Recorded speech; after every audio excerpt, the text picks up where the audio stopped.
बा देवा महाराजा, हा तुला जो काय नारळ काढून ठेवला तो मान्य करून त्यात काय काय चल चुकाल कोणाचा काय आडवायचं, कोणी काय केलं असेल तो पायाखाली दाबून ठेव. हेच सगळं तुम्हाला बघायचं असेल तर मी आज हेच सगळं तुम्हाला दाखवणार आहे, कारण की आज आहे आमची मृग नक्षत्रातली राखण.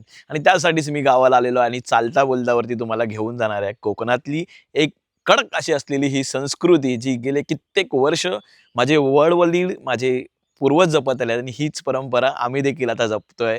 आणि आपली जी परंपरा जी आहे तिला राखण म्हटलं जातं. प्रत्येक जागेवरती तिला वेगवेगळी नावं असतील, जसं तळकोकणामध्ये वेगळं असू शकतं. तुम्हाला जर ते नाव माहिती आहे तर मला कमेंटमध्ये कळवा. मला माहीत नाही तळकोकणात काय म्हणतात, पण आमच्या चिपळूणमध्ये हिला राखण म्हणतात. ही वार्षिक दिली जाते. आमच्या गावातले जे गावथळ आहे, आपले घरचे जे पूर्वज आहेत त्यांना दिली जाते, आणि यानंतर शेतीची कामं सुरू होतात बऱ्यापैकी. तर चला मंडळी, संपूर्ण राखण बघूया, निघूया.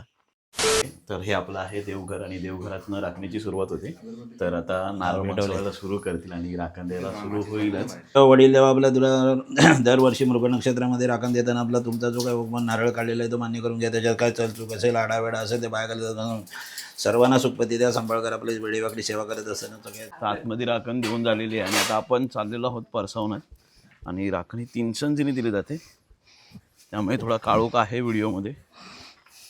या साईडला इकडे या साईड.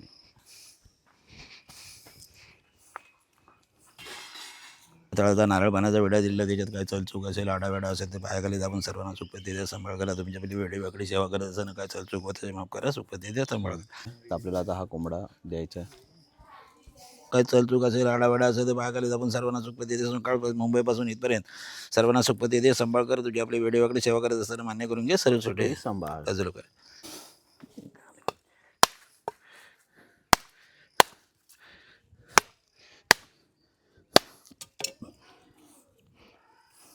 हे तुला आपल्या वडिलोपार्जित बाबा जे काय जसे राखण देत होते त्या पद्धतीने आपल्या नारळ पाण्यात आपलं अंड आणि जो नारळ द्यायचा देतो त्याच्यात काही चलचूक झाली, काय आडावेडा झाल्या कंपाऊंडमध्ये, कोणी काही आलं, कोणी काय गेलं, कोणाला काही त्रास होता का नाही, पण फक्त चोरीमारी करणारा आला तर त्याला सर्व हे कर. तुला आपला नारळ देतोय ते मान्य करून घे. त्याच्यात कुठे सांभाळ.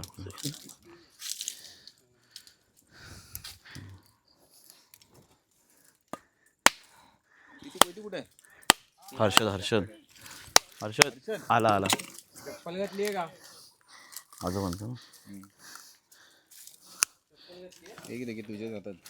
तो पक्षी आणि जो नारळ द्यायचा जातो तो त्याच्यात काय चलचूक जेव्हा काय आडावडा काय असेल, कोणाचा काय खोटं असेल, सर्व हे करून तांदूळ दे मला हे कर. आणि सौरव सौरव व्यवस्थित पार पडा. सुखाचा वाटा द्या. सुखपती द्या. सांभाळ करा.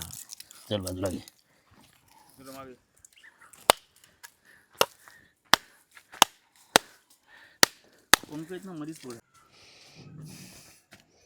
ठेव चालेल ना याच्यावरती. अरे त्याच्या बाजूला ठेव.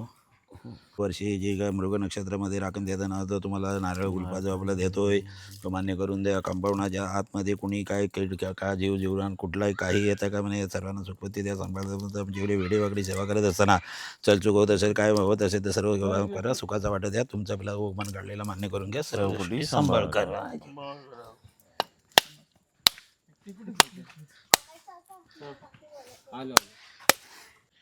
तर मंडळींनो, तुम्ही बघितली आमची राखण कशा प्रकारे देतात. आता राखण पडली आहे. आता सगळ्या पक्षी जे आहेत त्यांचे जे काळीज आहे ते काळीज काढलं जाईल, ते चुलीत भाजलं जाईल, आणि त्यात काळजाचा नैवेद्य दाखवला जातो ह्या सगळ्याला. आणि तेव्हा खऱ्या अर्थाने आपली राखण दिली जाते, म्हणजे राखण पोच होते असं म्हणतात.